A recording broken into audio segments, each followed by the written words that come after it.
మా జీవితంలో యొక్క సాన్నిధ్యాన్ని వారు వేసినారికి ప్రభావంతో కొద్దిసేపు స్నేహం చేయడానికి ఆయన మీరు మా జీవితం ఇచ్చిన గొప్ప భాగ్యాన్ని బట్టి కొందరు వచ్చిన బిడ్డలు ఆశీర్వదించండి. రాబోతున్న వారు మీరు భక్తిగతిలో తోడుకోమని మేము ప్రార్థిస్తున్నాం. మేమందరం కలిసి నామాన్ని స్తుతి చేయడానికి సహాయం చేయండి. వ్యర్థముగా ఇంటి దగ్గర కూర్చుని వారితో మీరు మాట్లాడండి నాయన. ప్రభా నీ పాసందుకు వచ్చి నీ నామాన్ని గొప్పపరిచి నీ నామాన్ని మహిమపరిచే వారు వలె ఉండడానికి సహాయం చేయమని ప్రార్థిస్తున్నా. ఈ వాక్యం ద్వారా ఈ ఆరాధన ద్వారా మీరు మాతో ఉండమని ప్రార్థిస్తున్నా. నీ సాన్నిధ్యం మాతో ఉంచండి తండ్రి. నీ సాన్నిధ్యం లేనిదే మేము ఇక్కడ కూడుకునే వ్యర్థము తండ్రి. ఈ రోజు ఆరాధన, ఈ రోజు పునరుద్ధారణ వ్యర్థము కాకుండా నాయన నీ కృప అనుగ్రహించమని ప్రార్థిస్తున్నాం. నీ కృపలో బలపరచండి. ఒకసారి ఆరాధన నీ పాసంలో సమర్పించు. యేసు పరిశుద్ధనామమున వేడుకుంటున్నాము తండ్రి. ఆమేన్.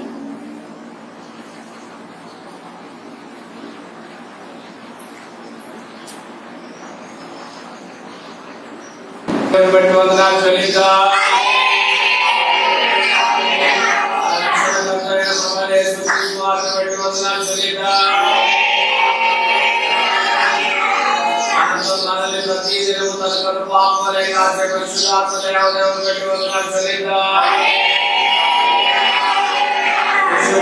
దేవుడి పిల్లలందరూ పెట్టి వందనాలు చెల్లిద్దాం. దేవుడి పిల్లలు పెట్టి వందనాలు చెల్లిద్దాం. దేవుడి పిల్లలు పెట్టి వందనాలు చెల్లిద్దాం. దేవుడి పిల్లలు పెట్టి వందనాలు చెల్లిద్దాం. సంఘాలు బట్టి వందనాలు చెల్లిద్దాం. సంఘాల్లో సేవ చేస్తున్న సేవకులందరూ పెట్టి వందనాలు చెల్లిద్దాం. సంఘాల్లో ప్రతి అవసరత తండ్రి దేవుడు తీసుకురాగల వందనాలు చెల్లిద్దాం. ఎంతమంది అయితే సేవకులు సేవ చేస్తున్నారో వారి అవసరతలన్నీ దేవుడు తీసుకురాగల వందనాలు చెల్లిద్దాం. అందరూ పెట్టి వందనాలు చెల్లిద్దాం. సంఘంలో సేవ చేస్తున్న సేవకులు పెట్టి వందనాలు చెల్లిద్దాం. వందనాలు చెల్లిద్దాం. వందనాలు చెల్లిద్దాం. దేవుడు మంచి ఆరోగ్యం, బలము, శక్తి దేవుడు వందనాలు చెల్లిద్దాం. సంఘంలో దేవుడి పిల్లలు పెట్టి వందనాలు చెల్లిద్దాం. సంఘంలో చాలా మంది ప్రార్థన వారందరూ రావడానికి దేవుడు సహాయం చేస్తున్నారు. వందనాలు చెల్లిద్దాం. సంఘం నానాటికి అభివృద్ధి చెందేట్టుగా ఉండడానికి దేవుడు సహాయం చేస్తున్నారు. వందనాలు చెల్లిద్దాం. దేవుడు వాక్యం సెలవిస్తున్నది, నేను పరిశుద్ధులను మీరు పరిశుద్ధులై ఉంటున్నారు. దేవుడు ఎంతవరకు వాటిని పరిశుద్ధులో మనల్ని దేవుడు సహాయం చేశారు. దేవుడు తన కృపను అనుగ్రహించారు. వందనాలు చెల్లిద్దాం. పలుమార్లు మన జీవితంలో అపవిత్రత అయిపోతూ ఉంటుంది. పలుమార్లు నోటి ద్వారా అపవిత్రత, మనసు ద్వారా అపవిత్రత, ఆలోచనల ద్వారా అపవిత్రత, మన కనుచూపుల ద్వారా అపవిత్రత, మన జీవితంలో ఏదో ఒక విధముగా అపవిత్రతలో చోటు చేసుకుంటున్నాం. కానీ దేవుడి రోజు చదివిస్తున్నాడు, నాకు నీ రక్తము చాలు, నీకు నా రక్తము చాలు, నా రక్తము నీ కొరకే చిందించాను, నువ్వు ఒప్పుకుంటే నేను దాన్ని తీసివేస్తాను. ఒక్క నిమిషం అందరూ ప్రార్థన చేద్దాం. ప్రభువా నేను చేసిన ప్రతి పొరపాటును క్షమించండి. ప్రభువా నేను చేసిన ప్రతి అపరాధమును క్షమించండి. నీకు వ్యతిరేకంగా చేసిన ప్రతి పాపమును క్షమించండి. నాయనా నన్ను శుద్ధిగా చేయండి. ఈ పరిశుద్ధ పర్వతం మీద మరలా నన్ను నిలబెట్టండి. అని గట్టిగా అందరూ ప్రార్థన చేద్దాం.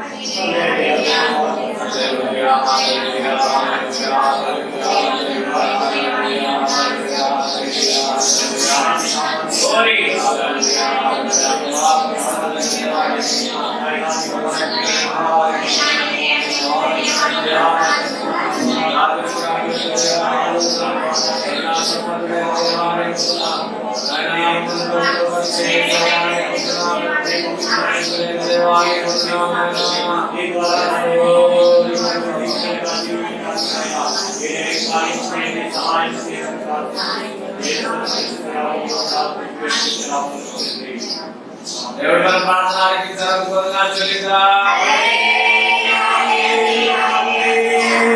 భాషల కోసం మనం ప్రార్థన చేద్దాం. దేవుడు మంచి ఆరోగ్యం దయచేయాలి, మంచి బలము శక్తి దయచేయాలి. ఆయన ఎక్కడికి సేవకు వెళ్ళినా ఏ విధమైన సమస్య ప్రాబ్లం లేకుండా తిరిగి రావడానికి దేవుడు సహాయం చేయాలి. ఆయన చుట్టూ దేవుని యొక్క అగ్ని దేవదూతలు కావలా ఉంచిన దేవుడు మనం ప్రార్థించేద్దాం.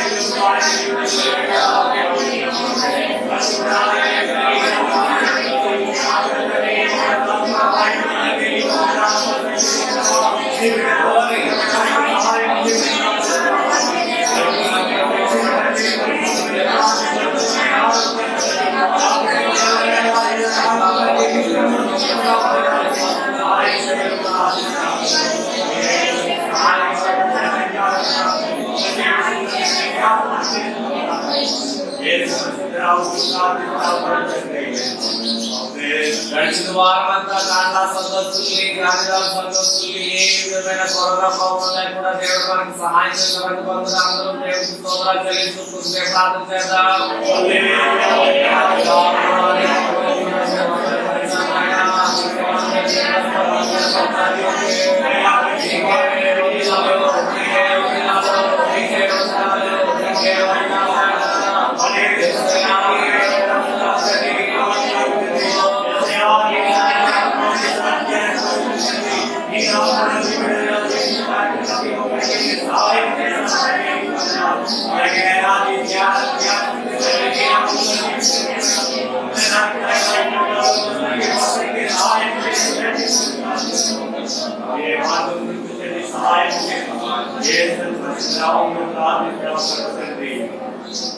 భారతదేశం కోసం మనం ప్రార్థన చేద్దాం. భారతదేశంలో నానాటికి కేసులు అభివృద్ధి అవుతున్నాయి తప్ప తరగట్లేదు.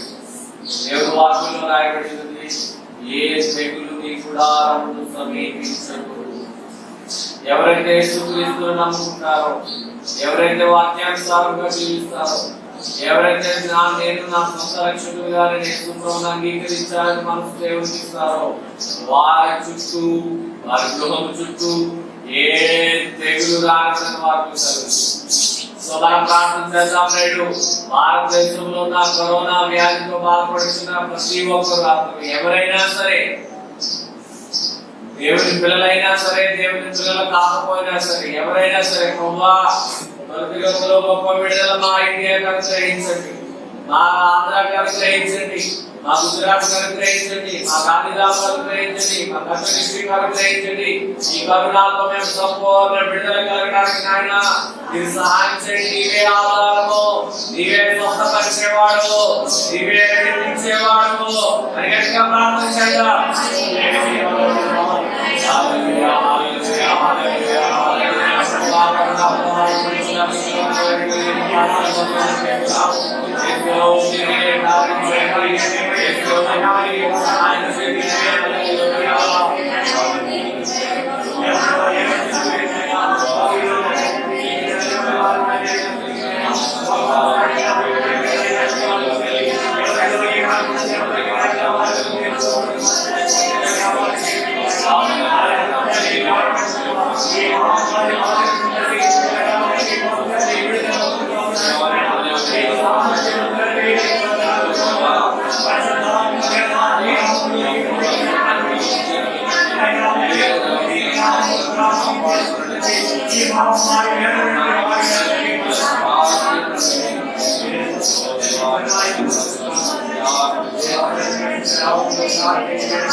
ఇప్పుడు గాంధీధామ్లో కరోనా చాలా విజృంభిస్తుంది. మనమందరము ఎక్కడికి వెళ్ళినా లేక ఎవరితో మాట్లాడినా దూరంగా మాట్లాడటం, శానిటైజర్ ఎక్కువ చేసుకోవడం, ఎప్పుడు దర్శకొచ్చినా కానీ మాస్క్ వేసుకోవాలి, ఇలా పెట్టుకోవాలి. ఇలా పక్కన ఉంటుకోవాలని అవసరం లేదు, ఇలా పెట్టుకోవచ్చు. దూరంగా కూర్చోవడం, అందరూ వెళ్ళిపోయే సమయంలో వందనాలు చెప్పుకోవాలి తప్ప బయట కలపకూడదు. ఏ రోగం లేదు, అయినా కానీ గవర్నమెంట్ యొక్క నియమాన్ని మనము పాటించాలి. గవర్నమెంట్ యొక్క నియమాన్ని ప్రతి ఒక్కరూ పాటించాలి. చూడండి, ఇప్పుడు మనం ట్రావెలింగ్ ప్రయాణం వెళ్తే ఏ బండి మీద వెళ్ళినప్పుడు లైసెన్స్ అడగట్లేదు. ఇప్పుడు ఏమడుగుతారు? మాస్క్ ఉన్నారా లేదా అడుగుతారు. ఏపీటీ బస్ ఆఫ్ చేసి దాంట్లో మాస్కులు ఉన్నాయా లేవని లేని వాళ్ళకి 200 ఫైన్ రాస్తున్నారు పోలీసులు. అంటే దీని యొక్క విలువ ఎంత అయిందో చూడండి. మనకు తెలిసి మనకి ఏ రోగం లేదు, కానీ నియమమైన. అందుకని ప్రతి ఒక్కరూ ప్రతిరోజు ఇంట్లో అయినా సరే బయటకు వెళ్తే వెంటనే ఏం చేయాలి? మాస్క్. బండి మీద వెళ్ళినప్పుడు వెంటనే ఏం చేయాలి? మాస్క్ పెట్టుకోవాలి. మాస్క్ పెట్టుకోకపోతే 500 రూపాయలు ఫైన్, లేకపోతే బండి తీసుకుంటారు, నీ మీద జైల్లో పడుతుంది. కంపల్సరీ హెల్మెట్ పెట్టుకోవాలి, కంపల్సరీ మాస్క్ పెట్టుకోవాలి, గాడి ప్రతి కాగితాలు దగ్గర పెట్టుకోవాలి, యూసీ తీసుకోవాలి, ప్రతి నియమానుసారమైన ప్రతిదీ తీసుకోవాలి. అయ్యో నా దగ్గర లేదు అంటే డబ్బులు కడుక్కోండి, లేకపోతే జైల్లో పడాలి.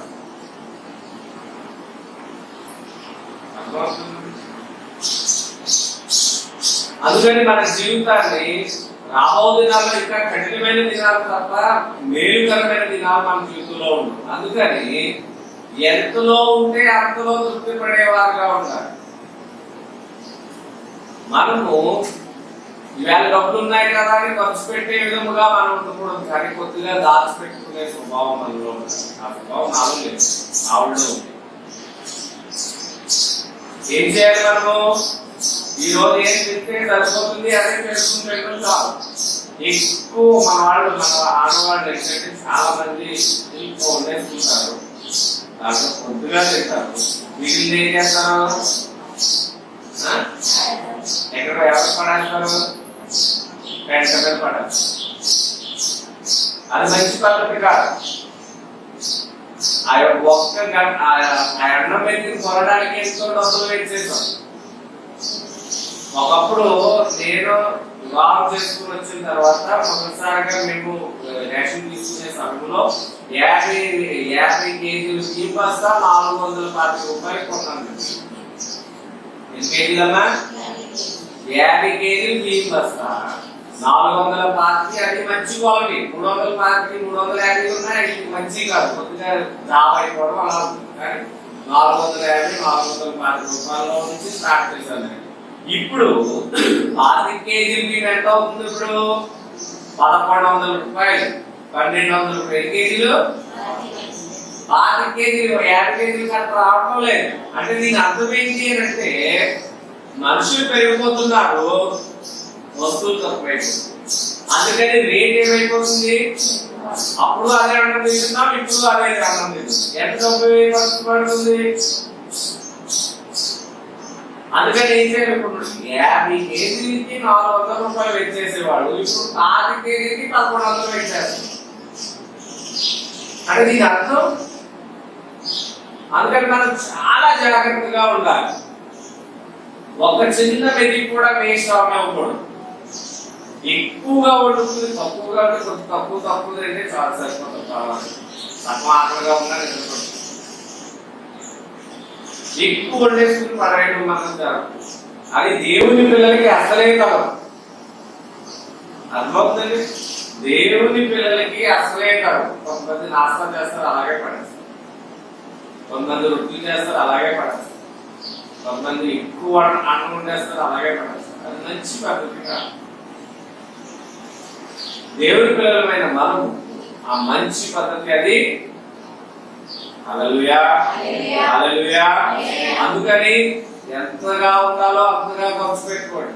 ఏది వ్యర్థమైన వస్తువులు ఇంట్లో కొనేసి పెట్టుకోవాల్సిన అవసరం మనకి లేదు. చదువుతాం. ఈ రోజు చదువుబడిన వాక్యం మనం ధ్యానం చేద్దాం. మొదటి వచనం చదవండి. యెహోవా నీ గుడారములో అతిథిగా ఉండదగిన వాడెవడు? నీ పరిశుద్ధ పర్వతం మీద నివసింపదగిన వాడెవడు? నీకు ఇద్దరు గురించిన సంభాషణ, ఇద్దరు వ్యక్తుల యొక్క సంభాషణ. ఇశ్రాయేలు ప్రజలు ఎప్పుడైతే దేవుని మందిరంలో ప్రవేశించేవారో యాజకుడితో అడిగే ఒక ప్రశ్న ఇది, లేక దేవునితో అడిగే ప్రశ్న ఇది. ఈ భక్తుడు, ఈ దావీదు గారు దేవునితో అడుగుతున్నాడు, లేక ఈ దావీదు యాజకుడితో అడుగుతున్నాడు. ఇద్దరు వ్యక్తుల యొక్క సంభాషణ చూడండి. నేను సుబ్బారావు గారు మంచి స్నేహితులు, నేను యాకోబు గారు మంచి స్నేహితులు. మేము ఎప్పుడు కలుసుకున్నాయని చక్కగా మాట్లాడుకుంటాం, అవునా కదా? ప్రేమగా మాట్లాడుకుంటాం. నేను వాళ్ళిద్దరు, మా ఇద్దరి మధ్య ఏదైనా చిన్న సమస్య అయితే నేను ప్రేమగా మాట్లాడుకోగలనా? అందుకని ఇక్కడ యాజకుడును దేవుని పిల్లలైన వారికి మధ్యలో చిన్న సమస్య ఏర్పడిపోయింది.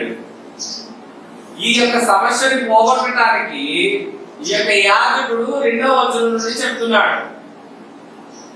పరిశుద్ధ పర్వతం మీదకి ఎక్కే వ్యక్తి ఎవరు? లేక దేవుని పట్టణం మీదకి వెళ్లే వ్యక్తి ఎవరు? ఆ పర్వతం మీద నివసింపదగ్గ వ్యక్తి ఎవరు? లేక దేవుని ఎడల భయభక్తులు కలిగే వ్యక్తి ఎవరు? లేక దేవునితో సంబంధము కలిగిన వ్యక్తి ఎవరు? అది వాక్యంలో మనం క్షుణ్ణంగా చదవచ్చు. ఈ వాక్యంలో చదివినట్టే ఈ యొక్క కీర్తన మనం చదివి ఈ కీర్తన అనుసరించి మనం జీవిస్తే మన జీవితంలో ఎంతో భాగ్యవస్తు, మనకంటే భాగ్యవస్తువులు లేదు. చదవండి 2వ వచనం చదవండి. యథార్థమైన ప్రవర్తన కలిగి నీతిని అనుసరించి హృదయపూర్వకముగా నిజము పలుకువాడే. యథార్థముగా అనుసరించాలి. ఇంకా ఏం చేయాలి? అట్టివాడు నాలుగుతో కొండలాడు, తన చెలికానికి కీడు చేయడు, తన పొరుగువాని మీద నింద మోపడు. చూడండి, ఇక్కడ దేవుడు వాక్యం సెలవిస్తుంది. దావీదు గారు ఇక్కడ రాస్తున్న ఈ కీర్తన ఏమిటి అంటే, ఇశ్రాయేలు ప్రజలైన వారు లేక దేవుని పిల్లలు అనబడిన ప్రతి వ్యక్తి ఏ విధముగా జీవించాలి, ఏ విధముగా దేవుని వైపు వెళ్ళాలి, ఏ విధముగా పరిశుద్ధ పట్టణం నేర్పి వెళ్ళాలి అన్న విషయాన్ని దేవుడు మనకు నేర్పిస్తున్నాడు. చెప్తున్నాడు ఆయన, యథార్థమైన ప్రవర్తన కలిగి నీతిని అనుసరించాలి. మన ప్రవర్తన ఎలా ఉండాలంటమ్మా? యథార్థముగా ఉండాలి. మన నడవడిక నీతిమత్వముగా ఉండాలి. మన యథార్థత దేవుడు ఇష్టపడేదిగా ఉండాలి. ఇంకా ఏం రాస్తున్నాడు? హృదయపూర్వకముగా నిజం పలకాలి. సగం ఉంచుకుని సగం దాచిపెట్టుకునే విధముగా కాదు, హృదయపూర్వకముగా నిజం పలికేవాడు. తర్వాత అట్టివాడు నాలుకతో కొండెములాడడు. ఎవడైతే హృదయపూర్వకంగా ఉంటాడో, ఎవరైతే యథార్థ ప్రవర్తన కలిగి ఉంటాడో, ఎవరైతే నీతులను సరిదిద్ది నడుస్తాడో వాని జీవితంలో ఏముంటుందో చూడండి. అట్టివాడు నాలుకతో కొండెములాడడు, తన చెలికానికి. మన జీవితంలో ఎప్పుడైతే యథార్థత కలిగి జీవిస్తామో మన నోట్ల నుండి అబద్ధాలు రావు. చూడండి, కీర్తన 50 20వ వచనం చూడండి. దాంట్లో ఏం రాయబడిందో 50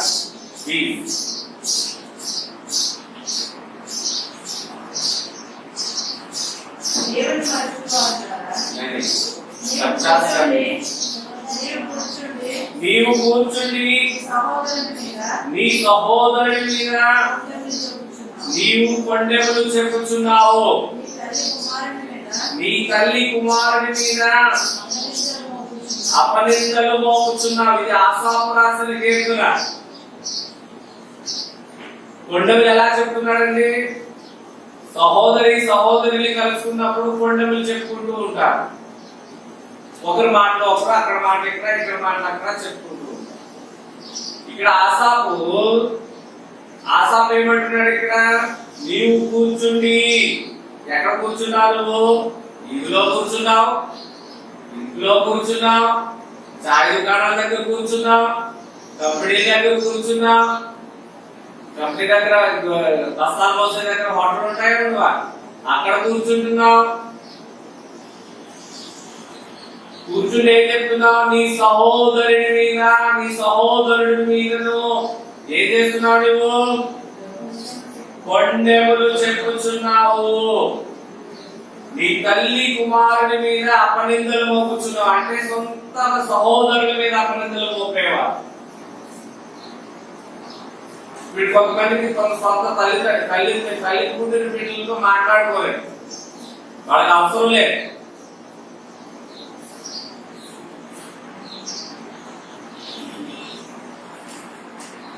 ఇక్కడ దేవుడు వాక్యం సెలవిస్తుంది, నీ సహోదరుడి మీద నీవు కూర్చుండి కొండెములు చెప్పుచున్నావు. నీ తల్లి కుమారుడి మీద అంటే నీతో పాటు పుట్టిన, నీతో పాటు జన్మించిన, నీ తల్లి గర్భములో నుండి వచ్చిన వ్యక్తుల మీద. హల్లెలూయా. మన తల్లి పుట్టిన వారితోటే మనం మాట్లాడచ్చు, వారితోటే మన మంచి సంబంధం కలగకపోతుంది, వారితోటే మనం యథార్థమైన ప్రవర్తన కలిగి ఉండకపోతే నీవు నేను ఎక్కడికి వెళ్తావు? నీవు నేను ఏ పరలోకం వెళ్తామో, ఏ పరిశుద్ధ పర్వతం మీద నిలబడతావు? సూటుగా ఈరోజు నీ వివాహం దేవుడు నీతో మాట్లాడుతున్నాడు. నీ వల్ల తప్పు జరిగిందా? వెళ్ళి క్షమాపణ అడుగు. నా వల్ల తప్పు జరిగిందా? వెళ్ళి క్షమాపణ అడుగు. వెంటనే సత్య సంపాదనము దేవుడు మనకి లేక సైతాన్ మన మీద దోషారోపణ చేయకూడదు. కొంతమంది కొన్ని విషయాలు చెప్పకుండా జీవిస్తుంది. వాళ్ళ కొడుకు తాగదు, ఇంట్లో జరిగిన విషయాలు ఎదటి వాళ్ళకి చెప్పాలి. వెళ్ళి ఇంట్లో తల్లిదండ్రులకి కుమారు పుట్టిన బిడ్డలో వేరే వాళ్ళకి వెళ్ళి చెప్పాలి. అతను అభిజనుడైనా సరే, అతను దేవుని పిల్లలు అయినా సరే, వాళ్ళకి చెప్తే వాళ్ళకి ఎదురాడు. ఎంత దౌర్భాగ్య స్థితి! నీ ఇంటి యొక్క వాల్యూను, నీ యొక్క గృహం యొక్క విలువను ఎలా తీసేస్తున్నావు నీవు నేను? యెహోవా యొక్క పరిశుద్ధ పర్వతం మీద నువ్వు నివసించాలి అంటే, పరలోక రాజ్యానికి వారసుడు కావాలి అంటే, దేవుని యెడల భయము భక్తి కలిగి జీవించాలి అంటే ఈ వాక్యానుసారంగా మనం జీవించాలి. చదవండి ఏమంటున్నాడు ఆయన? 15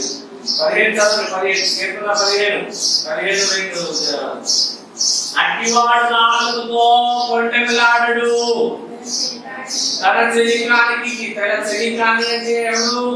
స్నేహితుడు. చెలికాలి అంటే ఎవరన్నా? మీ స్నేహితురాలు, నా స్నేహితుడు.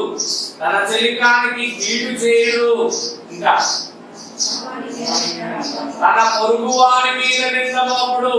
నీవు ఎవరెవరి మీద నిందలు మోపుతున్నావు? నేను ఎవరెవరి మీద నిందలు మోపుతున్నాను? అంటారు కొంతమందిని కొన్ని విషయాల్లో విడిచిపెట్టాను. కొన్ని విషయాల్లో మనసులో ఏమి ఉంచుకోకూడదు. ప్రయత్నం ఎందుకు? ఒక వ్యక్తిని వల్ల నీవు నేను అపవిత్రం తాగకూడదు. ఒక సహోదరుని వల్ల నీవు నేను అపవిత్రం తాగకూడదు. రైతులో దేవుని స్తోత్రం ప్రత్యేకించమని అయితే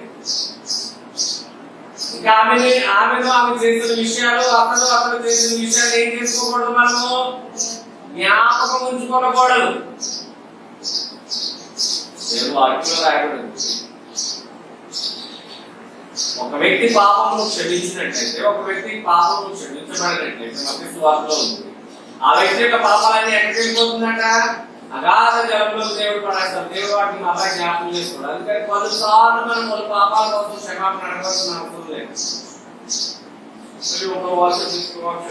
ఎన్నిసార్లు అడుగుతా దేవుడు ఆల్రెడీ క్షమించేశాడు. నీవు ఆ ఆలోచనలు ఆలోచించకూడదు, నేను ఆ ఆలోచనలు ఆలోచించకూడదు. మాట్లాడినా దేవుని స్తోత్రం, మాట్లాడకపోయినా దేవుడు. నీవు నేను ఒకనొక దినాన పరలోక రాజ్యం వెళ్తాం. అక్కడ దేవుడి యొక్క తీర్పులు ఉన్నాడు. ఏమంటాడు? తన చిరుకాన్ని కీడు చేయడు, తన పొరుగు వారి మీద, అంటే మన ఇంటి ఎదుగుతున్న వాళ్ళ మీద నిందలు మోపకూడదు, మన ఇంటి పక్కన ఉన్న వాళ్ళ మీద నిందలు మోపకూడదు, మన ఇంటి బయట ఉన్న వాళ్ళ మీద నిందలు మోపకూడదు. నీవు నేను ఏ నింద మోపకూడదు ఎవరి మీద. మన దేవుని పిల్లలన్నీ తెలియబడాలి అందరికీ. మనలో సహనశీలత, మనలో ఉన్న సహనము, మనలో ఉన్న ప్రేమ, మనలో ఉన్న మర్యాద, మనలో ఉన్న దయ ఇతరులు ఏం చేయాలి? చూడాలి. ఇతరులు చూడాలి. అయ్యో వీళ్ళెంత భాగ్యవంతులు, వీళ్ళెంత ప్రేమగా ఉంటారు, వీళ్ళెంత న్యాయకర్తలు, ఎలా మాట్లాడుతుందో ఆమె, ఎలా మాట్లాడుతాడో అతను. హల్లెలూయా, హల్లెలూయా, హల్లెలూయా.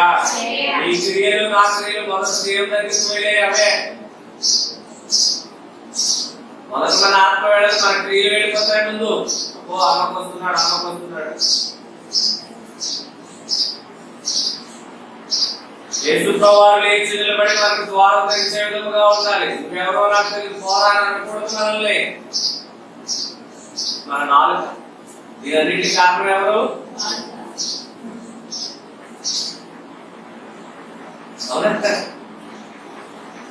మన జీవితంలో శాపము పొందొచ్చు, ఆశీర్వాదము పొందొచ్చు. మనము మంచి అని అనిపించుకోవచ్చు, చెడు అని అనిపించుకోవచ్చు. దేని గురించి? కేవలం ఒక 4 వల్ల. లోపల ఉన్నాను కూడా 3 వందలు ఉన్నాను.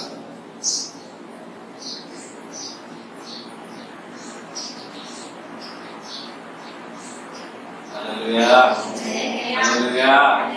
క్రీస్తు ప్రేమ కలిగిన దేవుడు. క్రీస్తు మనకు మాదిరి ఉంచి వెళ్ళిపోయాడు. యేసు ప్రభువారు మన కొరకు మాదిరి ఉంచి వెళ్ళాడు. ఆ యేసు ప్రభువారి రక్తంలో మనం కడగబడిన వాడు, వాక్యానుసారంగా జీవించేవాడు. యేసా నీవే నా దేవుడు, నీవే నా జీవం అని చెప్పేవాడు. వెనుదిరిగి మనం చూడొద్దు, లోతు భార్య వలె అయిపోతుంది. వెనుదిరిగి చూసి మిగిలిన వెనకుండా ముందు చేసిన ప్రతి పాపం ఏముందని ఇప్పుడు మళ్ళా చేసుకుంటూ పోతే రక్షణకు రక్షణ లేక ఏమి తేడా? హల్లెలూయా, హల్లెలూయా. చూడండి, సామెతల్లో మాట్లాడుతున్నా, మాట చదువుతున్నా. 4వ అధ్యాయము 2వ వచనం. సామెతలు 4:2.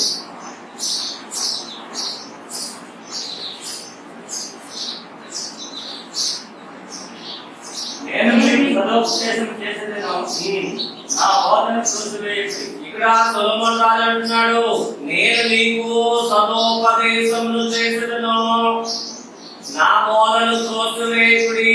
అంటే వాక్యానుసారమైన బోధన మనం ఏం చేయకూడదు? త్రోసివేయకూడదు. ఇంకా చూడండి,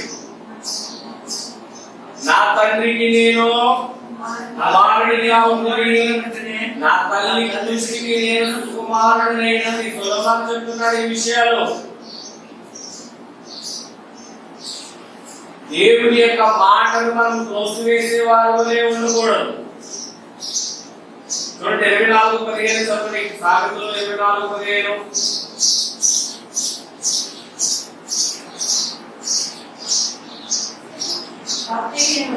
భక్తిహీనుడా,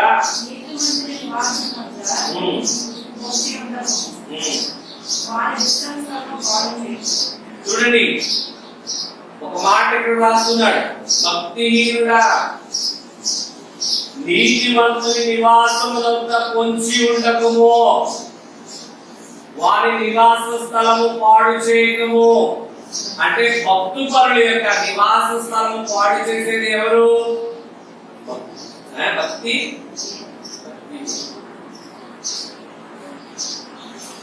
భక్తులు విని భక్తిహీనుడు విని ఇద్దరికి 2 వ్యత్యాసాలు ఉన్నాయి. అన్ని జనులు బట్టి వారిని భక్తిహీనులుగా మనం పిలవచ్చు, క్రైస్తవులైన దేవుని పిల్లల్ని భక్తులుగా పిలవచ్చు. కానీ క్రైస్తవులు అనబడిన వారిలోనూ భక్తిహీనులు భక్తిమంతులు ఉన్నారు. దేవుని పిల్లలైనటువంటి వారిలోనూ భక్తు పనులు అభక్తిలు ఉన్నవారు, వాక్యానుసారంగా నడిచేవారు కొంతమంది, వాక్యానుసారంగా నడని వారు చాలా మంది ఉన్నారు. నేను భక్తిహీనుడిగా ఎప్పుడు మారవద్దు. ఏం రాయబడింది? భక్తిహీనుడా చదవగా నీతిమంతుని నివాసమునంత నీతిమంతుని నివాసమునంత వంచి ఉండకు అంటే అక్కడ తాగి ఉండకు. ఆడ ఏం చేస్తున్నాడో చూడండి. కొంతమంది జాబుసీ కదా, ఒక్కొక్క వీటికి ఆడ ఏం చేస్తున్నారో ఉన్నారా లేదా. ఒక వ్యక్తి ఉన్నాడు అటు సైడ్, మేము ఉండేవాడు. మేము ఎప్పుడైనా అక్కడ కొట్టు దగ్గర కూర్చుంటే ఆ వ్యక్తి ఎవరైనా ఉన్నారా లేదా ఇలా చూసుకుంటూ ఇప్పుడు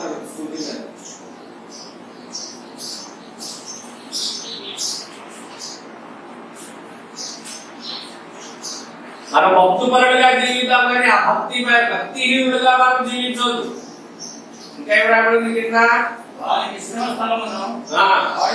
అంటే వారి కుటుంబాన్ని పాడు చేయక ఎవరెవరు వారి కుటుంబాలను పాడు చేసేసారు. చిన్న చిన్న మాటలు వాళ్ళ కుటుంబాలు లెక్కించేస్తారు. దేవుని పిల్లలే వాళ్ళు నీకు నాకు లాగా రక్త సంబంధులే, లేక వాళ్ళు యేసు వారి రక్తాన్ని ద్వారా శుద్ధి చేయబడిన వారే. యెహోవా ప్రారంభంలో అతిథిగాని వృధగా ఉంటున్నావా? ఆయన పరిశుద్ధ పర్వతం మీద నివసించాలని అనుకుంటున్నావా? యథార్థమైన ప్రవర్తన కలిగి జీవించాలని అనుకుంటున్నావా? దేవుని ద్వారా యథార్థవంతులని పిలవడాలనుకుంటున్నావా? ఈ విషయాలన్నిటిని విడిచిపెట్టాయి. ఆ భక్తిహీనతను విడిచిపెట్టాయి. ఆ కొండలు చెప్పే స్వభావాన్ని విడిచిపెట్టాయి. ఆ నాలుగుతో చేసే ప్రతి పొరపాటును విడిచిపెట్టి ఇంకా ఎవరు చదవండి 17లో పొరుగు వారి మీద నింద మోపడం విడిచిపెట్టి నీ శరీరానికి కీడు చేయడం మాని. ఎవరు ఇస్తారు ఈరోజు? ఎవరు హృదయాల్లో పనిచేస్తుంది దేవుని వాక్యం? నేను ఆ పరిశుద్ధ పర్వతం ఎక్కాలి అంటే ఆ పరలోక రాజ్యం ప్రకారం యేసుక్రీస్తు వారి నుంచి ఉన్న రాజ్యంలోకి వెళ్ళాలి అంటే ఇవన్నీ విడిచిపెట్టక తప్పదు అంటే తప్పదు. ఇంకే వ్యాపారం చూడండి.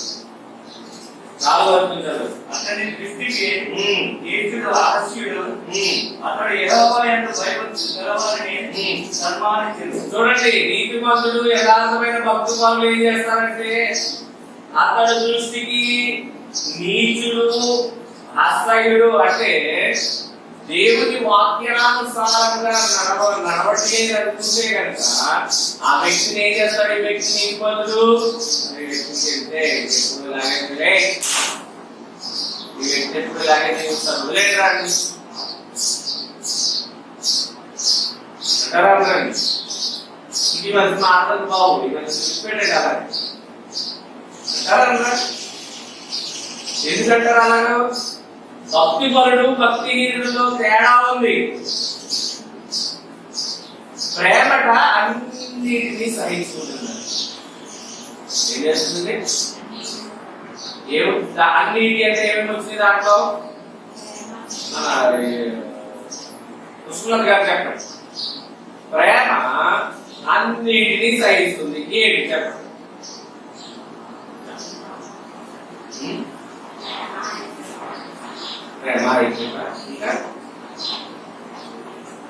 ప్రేమ నీవు నీ భర్తను ప్రేమిస్తే నీ భర్త చేసే ప్రతి పొరపాటును సహించుకుంటావు. నీ భార్యను ప్రేమిస్తే ఆమె చేసిన ప్రతి పొరపాటును సహించుకుంటావు. నీ పిల్లలు నువ్వు ప్రేమిస్తే వాళ్ళు చేసిన ప్రతి పొరపాటును సహించుకుంటావు. సహనం ప్రేమలోనే కనపడుతుంది. సహనం. ఈ జాతి ఆ జాతి ఆ కులం ఈ కులం కాదు.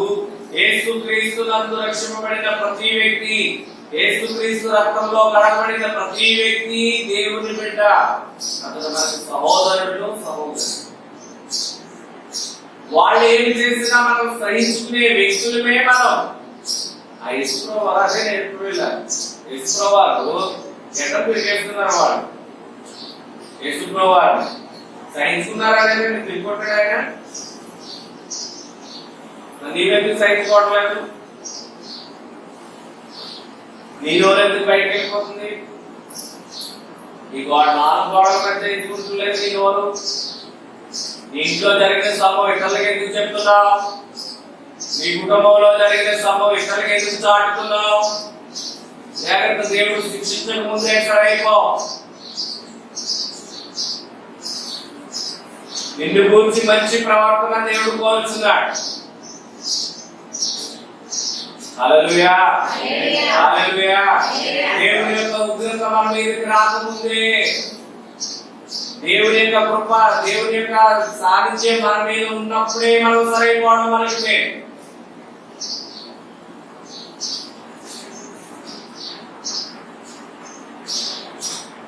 అతని దృష్టికి నీచుడు, అసహ్యుడు, ఇంకా అతడు యెహోవా యందు భయభక్తులు గలవారిని సన్మానించు. యెహోవా యందు భయభక్తులు గల వారిని సన్మానిస్తాడు. అందుకే మరి ఎవరికి వెళ్ళినా ఎంతో ప్రేమగా చూస్తారు. ఎందుకు? ఆయన భక్తిపరుడు అని, ఆమె భక్తిపరురాలు అని. యెహోవా యందు భయభక్తులు గల వారిని అతను ఏం చేస్తాడు? సన్మానిస్తాడు. ఇంకా చదవండి లాస్ట్. అతడు ప్రయాణం చేయగా నష్టం కలిగినను మాట తప్పడు.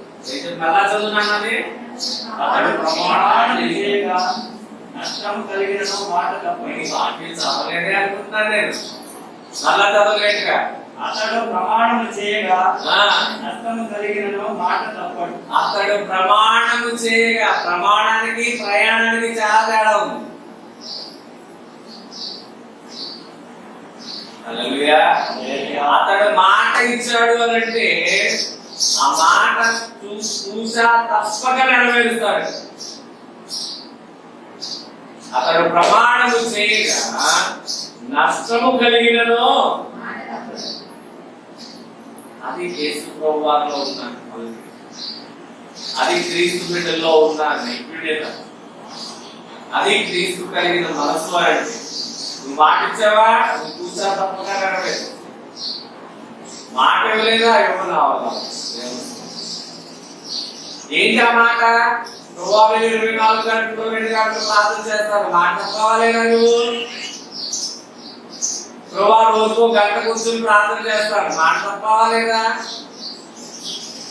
తప్పలేదు కాదండి. దేవుడితో ఎన్నిసార్లు మనం మాట తప్పేసాం? ప్రతి దాంట్లో దశవాంశం ఇచ్చేవారు. పరిచయాలు, సదుకీలు, శాస్త్రులు, పరిచయాలు, సదుకీలు, జీతంలో పుదీనాలో అన్నింటిలో ఇచ్చేవారు. ఒక్కొక్కరు ఏంటంటే 24 గంటలు దేవుడు నీకు సమయం ఇచ్చాడు. 24 గంటల్లో 10వ వంతు తీసి 2 గంటలు 40 నిమిషాలు ప్రార్థన చేయాలి. మరి అందుకే ప్రార్థన చేస్తున్నాం కూర్చుని.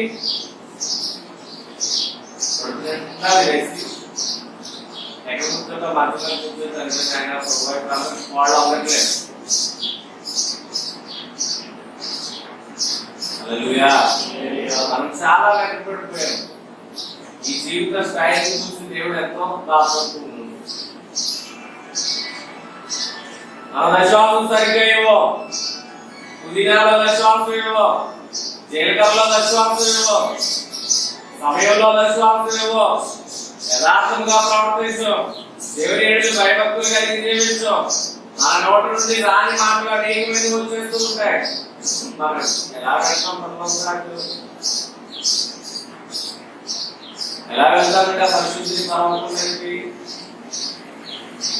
చూడండి, మోషే గారు ఇశ్రాయేలు ప్రజలు తీసుకుని వెళ్ళే సమయంలో నేను నిన్ను కలుసుకుంటానన్నాడు దేవుడు. ఆ సీనాయి పర్వతం దగ్గరికి వెళ్ళి రమ్మన్నాడు, అక్కడ కలుసుకుంటారన్నాడు. మోషే వెళ్ళే సమయంలో దేవుని పిల్లలందరూ, ఇశ్రాయేలు ప్రజలందరూ ఆయన చూస్తూ ఉన్నారు. ఎవరు దానిని ఆ పర్వతం మీద ముట్టుకోవద్దు అన్నారు. ఎందుకంటే అపవిత్రంగా పరచబడిన ప్రతి వ్యక్తి ఆ పర్వతాన్ని ఎవరైతే ముట్టుకుంటారో వాళ్ళు ఏమైపోతారో చనిపోతారు. అందుకని ఆ పరిశుద్ధమైన పర్వతం మీదకి ఎక్కాలి అని అంటే నీవు నేను పరిశుద్ధతను ఆచరించాలి. నీవు నేను ఆ పరిశుద్ధతలోనే ఉండాలి. అప్పుడే ఆ పర్వతం మీద ఇంకేమంటాడు ఆయన చదవచ్చు. అతడు ప్రమాణం చేయగా నష్టము కలిగినను మాట తప్పుడు. ఈరోజు ప్రమాణం చేయడం దేవుడు ప్రభువా నా దశవాసం అంతటిలో ఎంత శ్వాసం నా పాలకులు పిడికిలు మీ కొంతమంది చెల్లించుకుంటారు ప్రభా. నువ్వు నా కనుక ఈ పని చేస్తే నీకు 20,000 రూపాయలు ఆరోగిస్తానంటారు. అవునా కదా ప్రభా? నువ్వు ఈ పని చేస్తే నేను ఇంత చేస్తాను, నేను అంతకని చేయమని.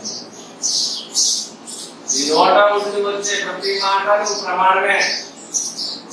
అందుకని దేవుడు ప్రమాణం చేయక దేవుడు అడుగుతున్నాడు. ఆయన డబ్బులు అడిగాడు దేవుడు, ఈ పట్టుకొని చెప్పన్నాడా దేవుడు? లేదు. దేవుడు ఒక మాట చెప్పాడు, నా మందిరములో ఆహారపు నిధులు ఉండునట్లుగా మీరు అర్పించుకునే కానుకలు అర్పించుకునే ప్రతిని దేవుని దగ్గర తీసుకురామని చెప్పారు.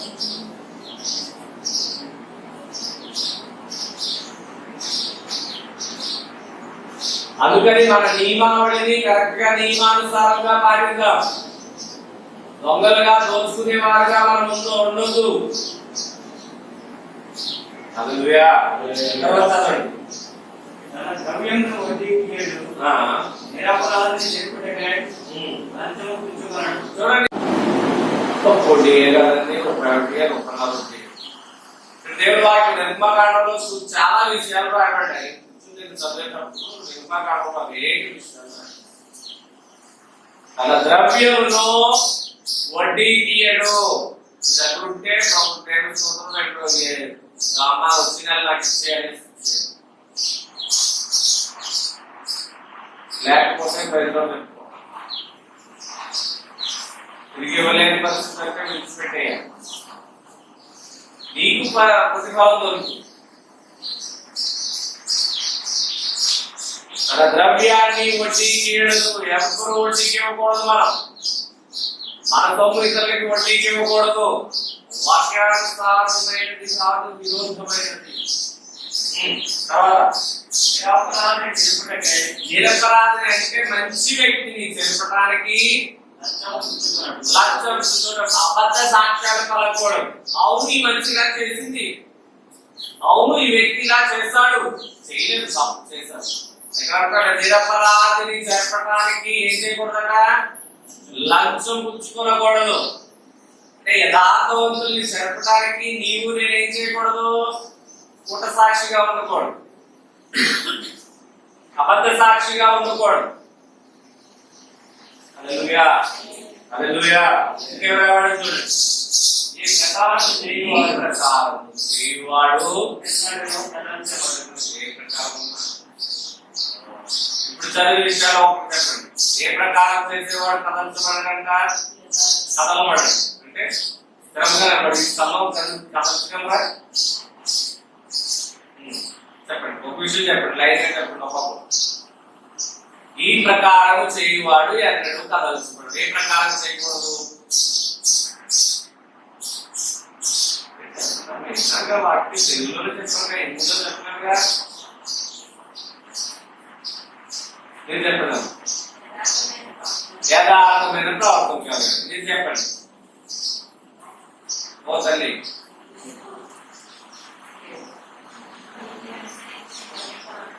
నీతిని అనుసరించి హృదయపూర్వకంగా నేను పలకాలి.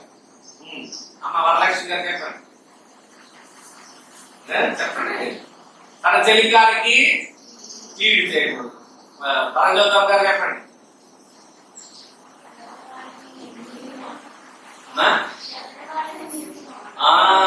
ఎదుటివాడిని మంచి మాట చెప్పారు. ఎదుటివాడిని నేనేం చేయకూడదు? మీరు చెప్పండి.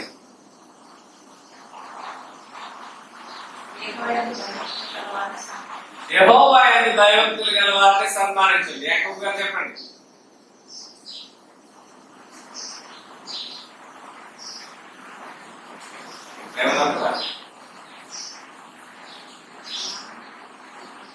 సుబ్బారావు గారు చెప్పండి. నిరపరాధి అంటే మంచి వ్యక్తుల మీద కూట సాక్ష్యం పలకూడదు, అబద్ధ సాక్ష్యాలు పలకూడదు. లింగరాజు గారు చెప్పండి ఒక విషయం. ఏదో ఒక విషయం చెప్పండి. ఇప్పుడు చెప్పుకున్న వాక్యంలో ఒక విషయం చెప్పండి.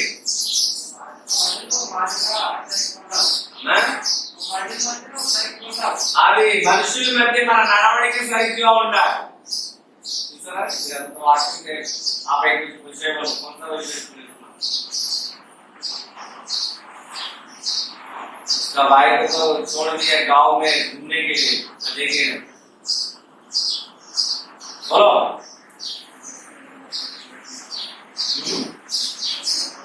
दूसरों के ऊपर झूठ नहीं बोलेगा अबद्ध साक्षर का ऊपर आप बोले देखो टीचर है ना लेसन होने के बाद बोलती है कि नहीं है मैं अभी तक टीचर हूँ 1 घंटा के मैं तो पूछूंगा ही ना बोलो नहीं बोलने वाला को मार पड़ेगा पुष्पम गाరికి చెప్తారు వరలక్ష్మి గారికి చెప్తారు యాకోబ్ గారికి చెప్తారు ముగ్గురికి చెప్తారు చెప్పండి అలాగే ఉంది కదా బ్యాక్ ఉందా లేదా 10 రూపాయలు పెడతారు అనుకుంటారు చెప్పండి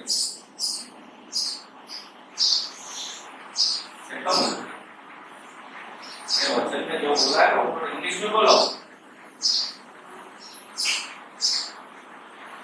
హల్లెలూయా. ఆ పరిశుద్ధ పర్వతం ఎక్కాలి అంటే ఈ 15వ కీర్తనని మనం కరెక్ట్ గా చదివి 15వ కీర్తనలో ఉన్న విషయాలన్నీ తూచా తప్పక మనం పాటిస్తే హల్లెలూయా హల్లెలూయా. అందరూ గట్టిగా ఒకసారి మళ్ళా వాక్యాన్ని చదవండి. అందరూ లైన్ గా ప్రతి ఒక్కరు గట్టిగా తీసుకుని గట్టిగా చదవండి అంత వాక్యాన్ని. యెహోవా యెహోవా యెహోవా యెహోవా మాట్లాడు నీ పరిశుద్ధ పర్వతంపై నేను ప్రకటింపబడను.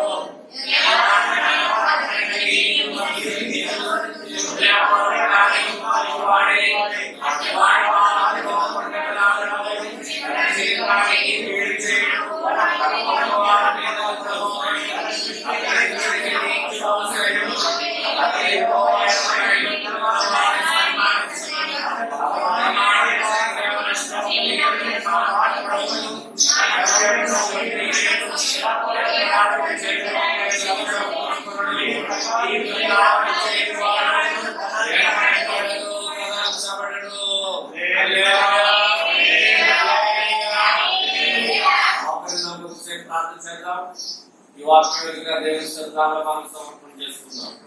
ప్రభా ఈ వాక్యానుసారంగా నేను జీవించి ఈ వాక్యానుసారంగా నేను ఎన్నడూ కదల్చబడిన కాలంగా ఉండడానికి ఎన్నడూ కదల్చబడిన వాడిగా నేను ఉండడానికి నాయనా మీరు మాకు సహాయం చేయండి. గట్టిగా ప్రార్థన చేద్దాం అందరూ. హల్లెలూయా హల్లెలూయా హల్లెలూయా హల్లెలూయా హల్లెలూయా హల్లెలూయా హల్లెలూయా హల్లెలూయా హల్లెలూయా.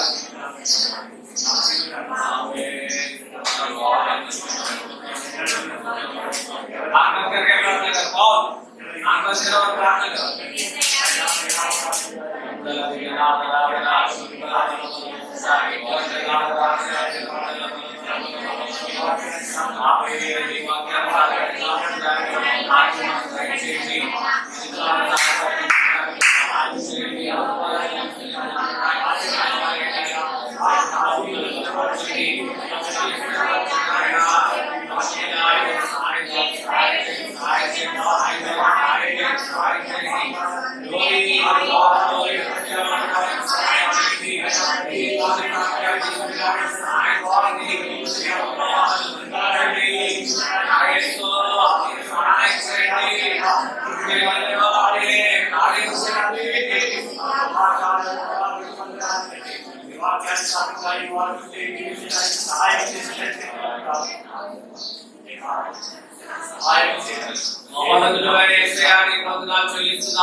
సమయంలో దినానికి స్తుతించి ఆరాధన చేయడానికి చెల్లిస్తున్నాం. మరొకసారి మీ కీర్తనగా నా జీవితం ఇక్కడ నా బిడ్డలకు వాక్యాన్ని జీవితాన్ని సమర్పిస్తున్నాం. నాయన మీ కృపను బలపరచండి. ప్రభాని గుడారంలో అతిథిగా నేను ఉండాలి అంటే నా ప్రభా ఈ విషయాలు చేయకూడదని మాకు కలిగించావు. ప్రభా దీంట్లో నేను పడిపోయాను ఇక్కడ కూడిన బిడ్డలు పడిపోయారు ప్రభు. దయతో మమ్మల్ని క్షమించండి, మమ్మల్ని శుద్ధిగా చేయమని ప్రార్థిస్తున్నాం. యూట్యూబ్ ద్వారా ఎంతమంది అయితే వింటున్నారో వారందరికీ నీ కృపను గ్రహించమని ప్రార్థిస్తున్నాం. నీ వాక్యానుసారంగా నడిచే వ్యక్తుల వలె, నీ వాక్యానుసారంగా జీవించే వ్యక్తుల వలె మాటలో జీవించి పరలోక రాజ్య వారసులు అవడానికి సహాయం చేయండి. ఇంటి ప్రకారం చేయవాడు ఎన్నడూ కదల్చబడని వాక్యం చెప్పావు ప్రభా. ఈ విషయాల్లో మేము పడిపోకుండా సహాయం చేయండి. దినదినము మా జీవితాల్లో నీకు దగ్గరగా చేరడానికి సహాయం చేయండి. మాలో ఉన్న అహంభావాన్ని క్షమించండి, మాలో ఉన్న గర్వాన్ని క్షమించండి, మాలో ఉన్న అబద్ధిక జీవితాన్ని క్షమించండి ఆయన. రహస్యకరమైన ప్రతి పాపమును క్షమించండి ఆయన. మమ్మల్ని మీరు పరిశుద్ధపరచండి ఆయన, మమ్మల్ని మీరు పవిత్రపరచండి ఆయన. ఈ పరిశుద్ధ పర్వతం మీద మమ్మల్ని మేము ఎక్కించమని ప్రార్థిస్తున్నాము. బలపరచండి, సహాయం చేయండి. వచ్చి నీ బిడ్డలందరినీ మీరు ఆశీర్వదించండి. వారి అవసరాలన్నీ ఇస్తున్నామో మీరు తీర్చమని ప్రార్థిస్తున్నాం. ప్రభా నీ కృపలో వారందరినీ మీరు బలపరచమని ప్రార్థిస్తున్నాం. గడిచిన వారమంతా ఈ కరోనా మా జీవితంలో రాకుండా మీరు సహాయం చేస్తారు. ఈ వారమంతా నీకు సజీవమైన దాచమని ప్రార్థిస్తున్నాం.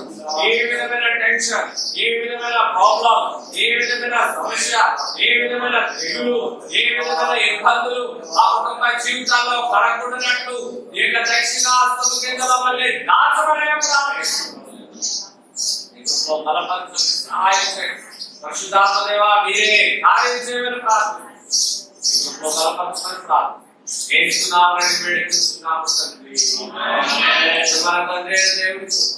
కుమారుడనే యేసుక్రీస్తు ప్రేమ, పరిశుద్ధాత్మ అన్యోన్య సహవాసం నలుగురు మన కుటుంబాలకు ఎల్లప్పుడూ తోడైండును గాక. హల్లెలూయా.